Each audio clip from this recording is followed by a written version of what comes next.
Game of the day yesterday featured one frightening moment. KD and the Nets in Miami. KD was 4 for 4 from the floor, and then this happened. We're still early in the ball game, and that is KD taking the knee to the contusion. He would get a left thigh contusion. As you see, he gets Trevor Ariza's knee directly into the thigh. He would stay in the game, but not for long. You see him being helped off. WOJ is going to join me live in just a moment with the very latest. Let's show you how this ended. It's a good game. Fourth quarter, close game. Kyrie, no good. Now we're going the other way. Goran Dragic has it. Goran Dragic isn't going to give it up. Taking it all the way to the hole with the Euro step. Miami ties the game at 107. Chris Rock loves it. Here we go. Here's your ball game. Tied. Final seconds. Bam Adebayo for the win. Knocks it down. 21 points, 15 boards, 5 assists for Bam. Take a look. Clearly gets it off before the buzzer.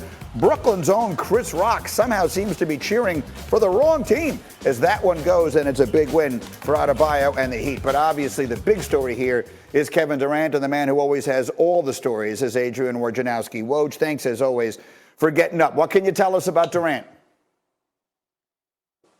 Well, Greeny, the Nets want to see how that thigh bruise feels today with Kevin Durant. Their sense is that usually it hurts a little more the next day, and they'll get a better sense of how long he might miss. But, the hope is that this is a day-to-day injury.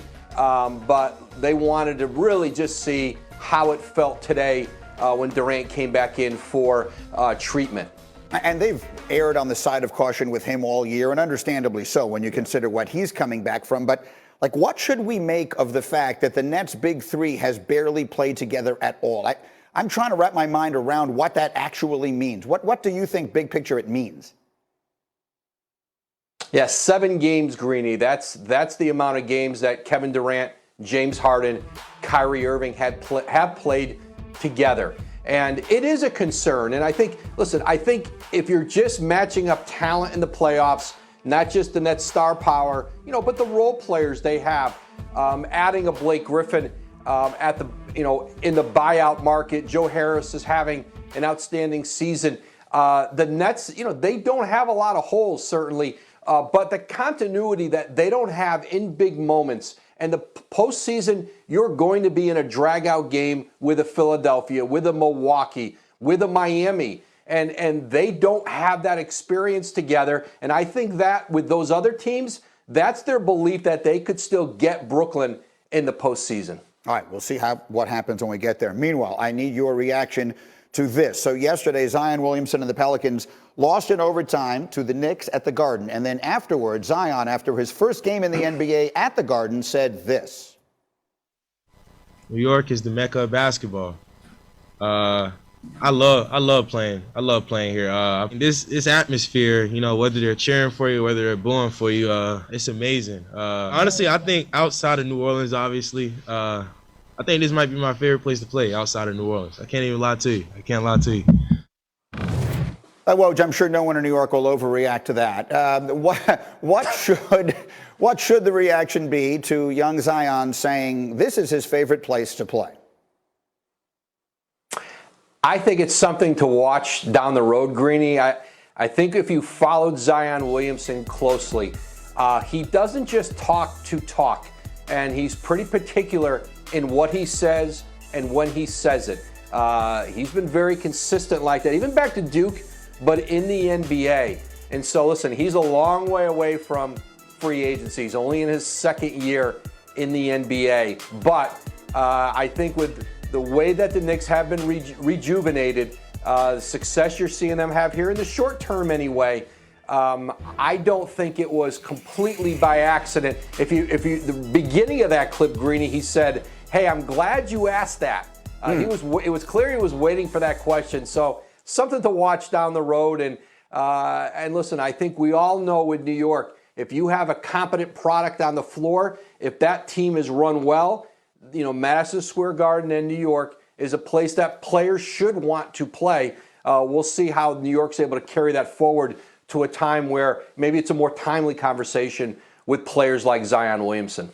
Now, for the record, Zion did play there as a collegiate. He played there at Duke, but he did not play there last season. Quickly, has that perception of the Knicks changed? With Leon Rose and Tom Thibodeau, our old buddy here, used to work with us on this show. Has that perception inside the league changed quickly? It's absolutely starting to change, and you're seeing a team that probably plays harder than any team in the league and is not going to be an easy out in the playoffs. All right, outstanding. Woj, thank you as always for getting up. We'll check in with you a little bit later. We'll see what the latest is on KD as the morning continues. Meanwhile, back to the NFL here, and we are 10 days away from the NFL draft. So let's go on the clock with some bold football predictions. Dominique Foxworth, I'm starting with you. 30 seconds, give me a bold prediction. Go. I think Kyle Pitts is going to be the rookie of the year for the offense. It hasn't happened since Mike Ditka was drafted, which was how many years ago? I don't know. Your guess is as good as mine, Greeny. A long time ago, but he has an opportunity to go into a great situation at Atlanta with a good quarterback and a lot of other weapons, so he won't get doubled, or possibly slide down to Carolina where Joe Brady is the guy who understands how to work him in the offense, or he could end up in Miami across from Gesicki and they do a 2 tight end set. I think no matter where he ends up, he's going to be a pretty intense player who could have the potential to break some rookie records as a tight end and be the offensive rookie of the year.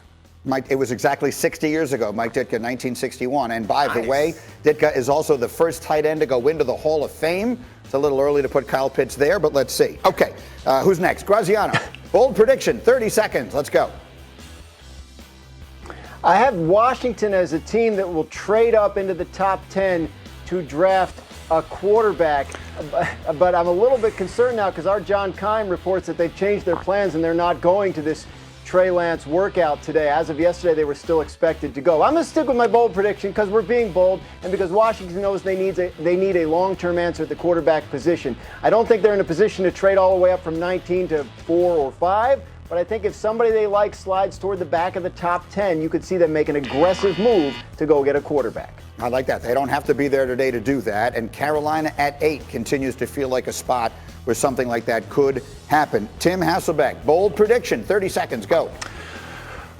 Well, we heard Matt Miller say, talking to people inside the NFL, agents, we've heard Schefter link Mac Jones to the 49ers. Listen, my bold prediction is that that's not the entree that the Niners were looking for at the restaurant. That's my bold prediction. It is the entree that they've always wanted was probably Trey Lance. That's how I see it. So my bold prediction is that it's not Mac Jones that the 49ers select, but that it's Trey Lance that they select in this upcoming draft. And that was the entree all along. That's the I've been with you from the very beginning, literally from the moment that trade was made. And we will see. I'm not suggesting people have it wrong. The reporting that is out there is the reporting that is out there. But when push comes to shove, I believe that's the pick they're going to make. As we continue, there's another pick we know for certain is going to be made, and that's Trevor Lawrence. He's going to go number 1. And, of course, he spoke over the weekend about the way he had spoken previously, and now everyone is reacting to the way he spoke over the weekend. You need to hear it all. And you will next on ESPN.